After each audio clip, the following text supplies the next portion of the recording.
الحمدللہ وحدہ والصلاة والسلام علی من لا نبی بعدہ وعلی آلہ واصحابہ اجمعین اما بعد فاعوذ باللہ من الشیطان الرجیم بسم اللہ الرحمن الرحیم ان سعیکم لشتی صدق اللہ مولانا العظیم وصدق الرسول النبی الکریم الرؤوف الرحیم ان اللہ و ملائکتہ یصلون علی النبی یا ایہا الذین آمنوا صلوا علیہ وسلموا تسلیما الصلاۃ والسلام علیک یا رسول اللہ وعلی آلک و اصحابک یا نبی اللہ الصلاۃ والسلام علیک یا رسول اللہ وعلی آلک و اصحابک یا حبیب اللہ۔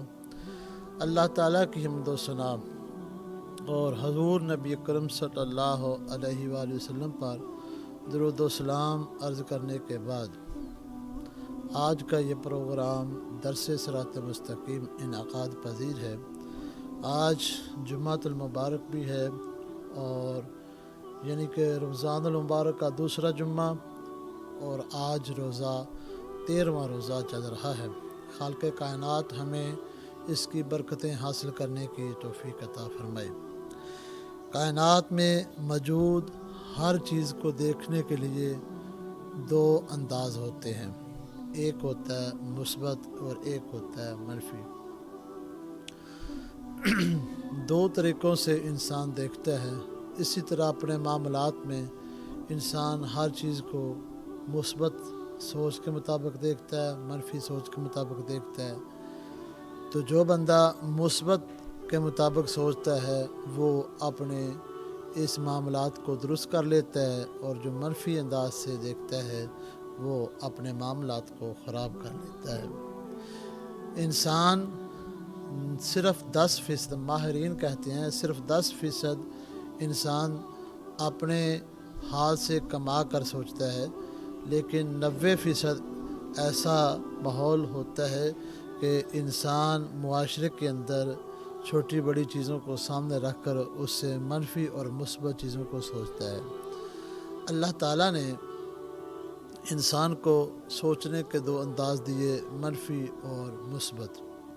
بعض لوگوں کے ذہن میں خیال آتا ہے کہ اگر منفی اور مثبت دونوں اللہ ہی کی طرف سے ہیں تو پھر بندے کا کیا قصور ہے۔ اصل معاملہ یہ ہے کہ یہ بندہ فطرت کے قواعد سے ناواقف ہے، اسے کسی چیز کی واقفیت نہیں، جس کی وجہ سے یہ ایسی بات کر رہا ہے کم علمی والی اور کم فہمی والی، کیونکہ اللہ تعالیٰ نے ہر چیز فطرت پر پیدا فرمائی ہے۔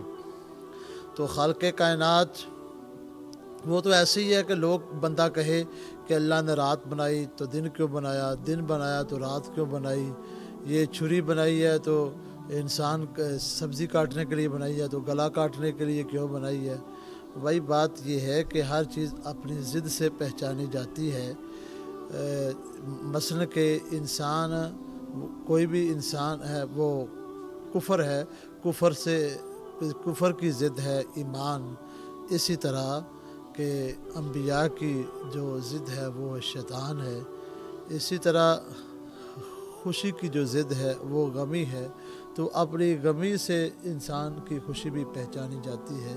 اگر انسان کے پاس رات نہ ہوتی تو دن کا پتہ نہ چلتا، دن نہ ہوتا تو رات کا پتہ نہ چلتا۔ آج کی ہم سائنس کی طرف بھی غور کریں نا تو سائنس جدید دور کے اندر کمپیوٹر پر منحصر ہے، یعنی کمپیوٹر اتنی جدت اختیار کر چکا ہے، اتنی سہولتیں آ چکی ہیں۔ کہا جاتا ہے کہ آئی سی ٹی جو ہوتی ہے نا، وہ مطلب کیا کہتے ہیں، انفارمیشن کمیونیکیشن ٹیکنالوجی ہے، وہ آئی سی ٹی یہ کمپیوٹر کا ہی سسٹم ہے۔ مثلا کہ یہ ریڈیو وغیرہ ہے، موبائل وغیرہ، کمپیوٹر اور سافٹ ویئر وغیرہ جو ہوتے ہیں یہی ٹیکنالوجی ہوتی ہے۔ اس سب کا جو بنیاد ہے نا وہ ہے 0 اور 1 پر بنیاد ہے ساری۔ یہ سائنس اس چیز پر غور کر رہی ہے کہ آخر مادہ بھی کیا چیز ہے۔ مادے کا انہوں نے جو اللہ تعالیٰ نے چونکہ ہر چیز کا جوڑا جوڑا بنایا ہے، تو سائنس اس پر غور کر رہی ہے کہ مادے کا کیا جوڑا ہے، تو انہوں نے اینٹی میٹرس کا نام رکھا ہوا ہے کہ مادہ، اصل میں بات یہ ہے کہ مادے پر فوقیت روح کو ہے۔ تو روح ایک ایسی چیز ہے جس کا خمیر افلاک ہے، اور مادے کا خمیر جو ہے یہ خاک ہے۔ تو اللہ تبارک و تعالیٰ نے جن لوگوں کو روح کا سازوار بنایا ان کی شان ورا ہے۔ تو یہ سوچنا پڑے گا کہ بعض لوگ سوچ رہے ہیں کہ پانی کے متعلق کہتے ہیں کہ پانی بھائی یہ ہے کہ وہ اپنی سطح برقرار رکھتا ہے، لیکن اگر موسیٰ علیہ السلام کی طرف غور کیا جائے، موسیٰ علیہ السلام روحانی بادشاہ تھے، تو انہوں نے تو سوٹا مار کے پانی سے 12 جو راستے تھے وہ نکال دیے اپنے آسے سے۔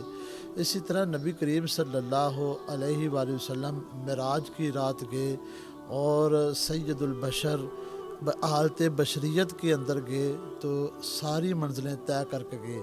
آج مادی خیالات کو سامنے رکھا جائے تو مادی خیالات والے کئی سالوں کے بعد جا کر وہ کیا کرتے ہیں کہ بتاتے ہیں چاند پر ہم پہنچے، ہم فلاں سیارے پر پہنچے، ہم فلاں جگہ پر پہنچے۔ تو ہمارے نبی کریم صلی اللہ علیہ وآلہ وسلم نے جو روح کو مادے پر فوقیت دی ہے، تو حضور علیہ السلام نے تو اپنی انگل سے اشارہ کر کے چاند کے 2 ٹکڑے کر دیے تھے۔ یہ ساری چیزیں جو ہے نا، یہ انسان اس پر مثبت اور منفی پہلو کے اندر سوچے گا تو بے شمار چیزوں کی وضاحت سامنے آ جائے گی۔ تو میں چونکہ آج بات کر رہا ہوں کہ منفی اور مثبت سوچ کے اوپر، اللہ تعالیٰ نے یہ 2 طریقے سوچنے کے عطا فرمائے ہیں۔ دیکھیے چیز ایک ہی ہوتی ہے لیکن سوچنے کے انداز 2 ہیں۔ ایک انداز یہ ہے کوئی بندہ باغ کے اندر آتا ہے، 2 بندے آ جاتے ہیں باغ کے اندر اور کسی گلشن میں آ جاتے ہیں، پھول لگا ہوتا ہے، پھول کو دیکھ کر کہتے ہیں، ایک بندہ کہتا ہے یار دیکھو جہاں پر کانٹے ہیں وہاں پر پھول ہیں، اور دوسرا بندہ کہتا ہے جہاں پہ پھول وہاں پہ کانٹے۔ تو یہ ایک منفی اور مثبت سوچ کا انداز ہے۔ اسی طرح کوئی بندہ کسی کمرے کے اندر داخل ہے تو باہر 2 بندے ہیں، اس کو نظر پڑتی ہے کیچڑ کے اوپر، تو وہ کہتا ہے باہر بڑا کیچڑ ہے۔ ایک ہی نظر پڑ جاتی ہے پھول کے اوپر، وہ کہتا ہے باہر پھول ہے۔ اب دونوں کا انداز علیحدہ علیحدہ ہے۔ اسی طرح ٹیبل پر ایک گلاس پڑا ہوتا ہے، اس کے اندر پانی ہوتا ہے، ایک بندہ کہتا ہے کہ یہ آدھا گلاس خالی ہے اور دوسرا بندہ کہتا ہے نہیں یہ آدھا گلاس بھرا ہوا ہے۔ تو یہ چیز وہی ہے لیکن سوچنے کا انداز ایک علیحدہ علیحدہ ہو گیا، جس کی وجہ سے یہ فرق آ گیا۔ اب حضرت داؤد علیہ السلام کے متعلق کہا جاتا ہے کہ یہ بڑے نوجوان، بڑے ہی دلکش خوبصورت اللہ کے نبی تھے۔ ان کی آواز میں بڑی تاثیر تھی، جو کوئی سن لیتا، جانور سن لیتا، انسان سن لیتے تو کئی دن تک ان کو بھوک اور پیاس نہیں لگتی تھی، اتنی لذت اور اتنا ان کی کیفیت ایسی بن جاتی کہ ان کو کسی چیز کی ہوش ہی نہ رہتی۔ ان کے دور کے اندر ایک بادشاہ تھا جس کا نام طالوت علیہ السلام تھا، اور دوسری طرف وہ کافر جو دشمن تھا جس کا نام جالوت تھا۔ لیکن طالوت علیہ السلام ضعیف العمر تھے، بوڑھے ہو چکے تھے، داؤد علیہ السلام ابھی جوان تھے، لیکن جو جالوت بادشاہ تھا وہ اتنا سخت تھا کہ اس کی شکل دیکھ کر ہی ہیبت طاری ہو جاتی، خوف آتا کہ اتنا خطرناک بندہ، اس کا قد بھی بے شمار ہے۔ تو حضرت طالوت علیہ السلام نے داؤد علیہ السلام کو کہا کہ اس کا قد بہت بڑا ہے، اس کو تو مارنا بڑا مشکل ہے، لیکن حضرت داؤد علیہ السلام نے کہا کہ اس کو مارنا آسان ہے۔ آخر کس وجہ سے آسان ہے؟ وہ کہنے لگے کہ اس وجہ سے کہ یہ بڑا ہے، جتنا بڑا ہوگا اس کا نشانہ بھی اچھا ہوگا۔ اب یہ بات ایک ہی ہے، ان کی سوچ علیحدہ علیحدہ ہے، ایک اور سوچ رہا ہے، دوسرا اور سوچ رہا ہے۔ اسی طرح ہماری زندگی کے اندر اختلاف رائے بے شمار ہوتا ہے۔ ہم لوگ کہتے ہیں کہ فلاں بندہ جو ہے اس نے کوئی اپنی رائے دی ہے تو لہٰذا ہماری رائے اور ہے، یہ غلط سوچ رہا ہے، میں اچھا سوچ رہا ہوں۔ اس بنیاد پر انسان دوسرے انسان کا دشمن بن جاتا ہے، جس کی وجہ سے بگاڑ پیدا ہونا شروع ہو جاتا ہے۔ اگر یہی انسان یہی سوچے کہ اس رائے کی حقیقت کیا کیا ہے، اس رائے کی روح کیا ہے، اس رائے کی کا جو نچوڑ اور فلسفہ کیا ہے، اس کی معرفت کیا ہے، سمجھنے کی ضرورت ہے، تو آٹومیٹک ہی فائدہ ہو جاتا ہے۔ مثلا بیوی کہتی ہے کہ میں نے بیٹی کا رشتہ اپنے بہن کے ہاں کرنا ہے، خامد کہتا ہے نہیں جی میں نے تیرے ہاں نہیں کرنا، میں نے اپنے بھائی کے ہاں کرتا ہے۔ اگر وہ اپنی ذاتیات پر اتر آئیں گے تو اس میں اختلاف بڑھ جائے گا، کیونکہ اگر منفی سوچ ہوگی تو اختلاف بڑھ جائے گا کہ بندہ بات سوچتے ہیں یہ اپنی بہن کو رکھ رہی ہے، اس کو رشتہ دے کے اپنا رشتہ بنانا چاہ رہی، میں کیوں نہیں اپنے بھائی کو رکھ رہا۔ یہ اس طرح کا جب معاملہ آتا ہے تو وہ اختلاف بننا شروع ہو جاتا ہے، جس سے منفی اثرات پڑتی ہیں، تو گھر میں گھریلو جھگڑے شروع ہو جاتے ہیں اور ماحول خراب ہو جاتا ہے۔ اگر یہی معاملہ وہ خامد دیکھے بیوی کے متعلق مثبت سوچ رکھے کہ آخر اس میں فائدہ ہے کہ نہیں ہے، کس حد تک اور فائدہ ہے، وہ اس رائے کو رائے سمجھے، اختلاف بنا کر دشمنی نہ کرے، یعنی تنقید برائے اختلاف ہو، مخالفت نہ ہو۔ جب ہمارے اندر یہ معاملہ ہوگا تو آٹومیٹکلی ہمارے جو معاملات ہیں درست ہونے شروع ہو جائیں گے۔ اس کے متعلق بھی میں ایک مثال آپ کے سامنے رکھ دیتا ہوں، بعد میں مثبت اور منفی سوچ کے نفع نقصان جو ہیں وہ سامنے رکھے جائیں گے۔ بھائی پہلی بات تو یہ کہ حضور علیہ السلام نے ساری زندگی مشورے سے کام لیا ہے۔ اب نبی علیہ السلام کوئی حتمی فیصلہ دے دیتے تو حضور کا فیصلہ بھی اللہ کی طرف سے فیصلہ ہوتا، حضور تو اپنی مرضی سے بولتے بھی نہیں، لیکن حضور علیہ السلام صحابہ میں بیٹھ کر رائے لیتے کہ ہر ایک کی اپنی اپنی رائے ہوگی، تو رائے کے بعد جو ہے وہ ایک بہترین جو ہے نا فیصلہ ہو جائے گا، جس کی وجہ سے مثبت اثرات مرتب ہوں گے، منفی اثرات مرتب نہیں ہوں گے۔ جب حضور علیہ السلام نے یہ ہمیں طریقہ بتایا، حضور علیہ السلام کو تو ضرورت نہیں تھی، لیکن حضور علیہ السلام نے یہ طریقہ ہمیں سکھایا۔ میرے امتیو، صرف یہ نہ دیکھنا کہ تم کیا کہہ رہے ہو، دیکھنا یہ کہ فلاں کیا کہہ رہا ہے، فلاں کیا کہہ رہا ہے۔ یعنی حضور حضرت سیدنا صدیق اکبر سے بھی مشورہ لیتے، حضرت عثمان غنی سے بھی مشورہ لیتے، حضرت عمر فاروق سے بھی مشورہ لیتے، حضرت علی جو ہے باب العلم ہیں ان سے بھی مشورہ لیتے، اور یہ لینے کا مقصد یہ تھا کہ اس کے اثرات مثبت ہوں، منفی اثرات نہ ہوں۔ امتی تم بھی سمجھ لینا کہ ایسے معاملات کرنا، ایسی سوچ رکھنا، ایسا طریقہ رکھنا، ایسی رائے لینے کی کوشش کرنا جس کی وجہ سے تمہارے اثرات جو مثبت ہوں، منفی نہ ہوں۔ ویسے بھی دین جو ہے، دین کا مطلب ہی یہ ہے الدین النصیحہ۔ حضور علیہ السلام نے فرمایا دین تو سراسر خیر خواہی ہی خیر خواہی ہے۔ اگر دین کے اندر ہم مثبت پہلو رکھیں گے تو فائدہ ہی فائدہ ہوگا۔ ہمارے ایک بزرگ ہیں، وہ کہتے ہیں کہ میرے پاس ایک عورت آئی، وہ پیر تھے، ان کے پاس ایک عورت آئی تو با پردہ طریقے سے وہ کسی کی بات سنتے تھے، کسی عورت کی۔ آج تو ہمارا ماحول ہی کچھ بگڑ چکا ہے، نہ عورتیں پردہ کرتی ہیں پیروں سے، نہ مولویوں سے، نہ اپنوں سے، نہ استاذہ سے۔ کالجوں کے اندر جا کے دیکھیں تو ماحول بگڑ چکا ہے، یونیورسٹی کے اندر جائے تو ماحول بگڑ چکا ہے، کسی شادی پہ جائیں تو ماحول نہیں وہ رہا، اگر کسی فوتگی پہ جائیں تو وہ ماحول نہیں رہا، یعنی کہ پردگی وہاں پہ ہے ہی نہیں، پردہ ہے ہی نہیں، حیا ہے ہی نہیں، بے حیائی ہی بے حیائی ہے۔ ہر لمحے ہم اللہ رسول کی ناراضگی کو مول لیتے ہیں، ہمارے اندر وہ چیزیں ختم ہو چکی ہیں۔ لیکن وہ اللہ کے بزرگ تھے، ان کا یہ طریقہ تھا کہ کوئی ان کے پاس عورت آتی، وہ با پردہ طریقے سے آتی، اور درمیان میں ایک تو اس نے خود پردہ کیا ہوتا، دوسرا وہ انہوں نے درمیان میں ایک پردہ لگایا ہوتا تھا کہ عورت پردے کے اندر رہ کر آواز کر دیتی، اور کوئی مسئلہ پوچھنا ہوتا تو پوچھ لیتی، کیونکہ نبی کریم صلی اللہ علیہ وآلہ وسلم کی ذات اقدس سے بھی یہ چیزیں ملتی ہیں۔ حضور علیہ السلام کسی سے بیعت لیتے تو یہ انداز یہ تھا کہ کسی برتن میں، بڑا برتن میں پانی ڈالتے، اور ایک طرف عورت ہاتھ رکھتی، دوسری طرف مصطفیٰ جان رحمت ہاتھ رکھتے، حضور بیعت لیتے، چگلی سے، غیبت سے، یہ چوری سے، یہ بیعت حضور لیتے۔ آج ہمارا ماحول ہی کچھ اور ہے کہ عورت خامد کے پوچھے بغیر جا کے پیر کی بیعت کر کے آ جاتی ہے۔ یہ شریعت میں، اہل سنت میں یہ چیزیں نہیں ہیں۔ ہم اہل سنت ہیں، الحمدللہ اہل سنت و جماعت ہیں، ہمارا فخر ہے، اور بالخصوص یہ بات ہے کہ میں تو اپنی بات کرتا ہوں کہ میرے مرشد کامل حضرت اور استاد محترم حضرت پیر کنز العلماء فخر اسلام ڈاکٹر اشرف آصف جلالی صاحب حافظہ اللہ تعالیٰ، ان کی تربیت ایک اس انداز میں ہوئی ہے کہ ہماری انہوں نے کی ہے کہ ہم ان چیزوں کو سامنے رکھتے ہیں کہ اہل سنت کا کیا موقف ہے، اہل سنت کا کیا طریقہ ہے۔ اور بالخصوص جو ہے میں خود کہتا ہوں کہ خلافت جو مجھے ملی حضرت مجدد اکبر حضرت حاجی محمد نوشہ گنج بخش رحمۃ اللہ تعالیٰ علیہ، آستانہ عالیہ نشاہیہ وہ نوشو پاک رمال شریف ضلع منڈی بہاولدین، وہاں سے ملی۔ ان کا جو بزرگان دین کا جو طریقہ تھا وہ بالکل الگ ہے۔ آج جو ماحول ہے بالکل الگ بن چکا ہے، لیکن ان کی کتابیں پڑھیں اور ان کی صحبت میں رہیں تو پھر پتہ چلتا ہے کہ معاملہ کیا ہے۔ آج ہم بگڑ چکے ہیں، ہمیں اپنی اصلاح کرنی چاہیے، نبی علیہ السلام کے طریقوں پہ اپنا عمل کرنا چاہیے، اپنی سوچ کو مثبت رکھنا چاہیے، منفی سوچ نہیں رکھنا چاہیے۔ جس جگہ پہ اسلام نے ہمیں مثبت سوچ رکھنے کا حکم دیا وہاں پہ ہم منفی سوچ رکھتے ہیں، اور جس جگہ پہ اسلام نے منفی سوچ رکھنے کا حکم دیا وہاں پہ ہم مثبت سوچ رکھ لیتے ہیں۔ وہ بزرگ آئے، بزرگ کہتے کہ میرے پاس وہ عورت آئی، وہ کسی کی بہو تھی، کسی کی بیوی تھی۔ وہ آئی تو وہ آ کے کہنے لگی کہ میری ساس مجھے بہت تنگ کرتی ہے، جب سے میری شادی ہوئی ہے وہ اتنا نکتہ چینی کرتی ہے، اتنے نوک ٹوکتی ہے کہ میرا جناب دماغ سارا دن جو خراب ہو جاتا ہے، جھگڑا شروع، میں تو بڑی پریشان ہوں۔ وہ کہتے ہیں کہ آدھا گھنٹہ بیٹھ کے وہ اپنی ساس کی بدخوئیں اور اس کا برا بھلا کہتی رہی۔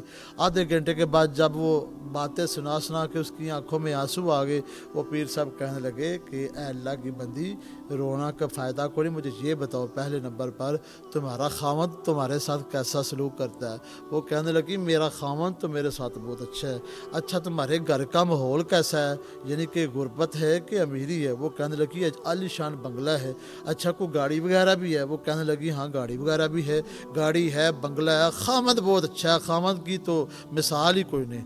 وہ بزرگ فرمانے لگے اچھا مجھے بتاؤ تمہارا رشتہ لینے کے لیے کون گیا تھا؟ وہ کہنے لگی میری ساس گئی تھی، اور بھی ساتھ تھے، انہوں نے مجھے پسند کیا۔ اچھا مجھے یہ بتاؤ کہ ساس نے تجھے پسند کیا اور پسند کرنے کے بعد تجھے سب سے پہلے بیٹا اپنا عطا کیا، دوسرا اپنا جو بنگلہ بنایا یہ بھی تجھے عطا کر دیا، اور یہ جو کار ہے، یہ سہولتیں ہیں، یہ سب کچھ تجھے عطا کر دی۔